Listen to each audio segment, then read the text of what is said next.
Daudzi patiesībā nemaz nevēlas brīvību, jo tas nozīmē, ka ir jāiziet ārā no šīs upura lomas.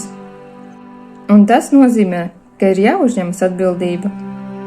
Tas nozīmē, ka ir jāiziet ārā no upura lomas un jāuzņemas atbildība.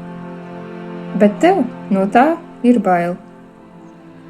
Tāpēc tev ir izdevīgi sēdēt čīkstētāja lomā, nožēlojamajā upura lomā.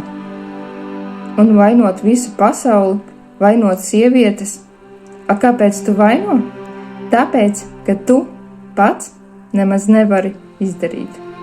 Un tāpēc tas atspoguļojas tavās attiecībās ar sievietēm un arī tavā finansiālajā stāvoklī.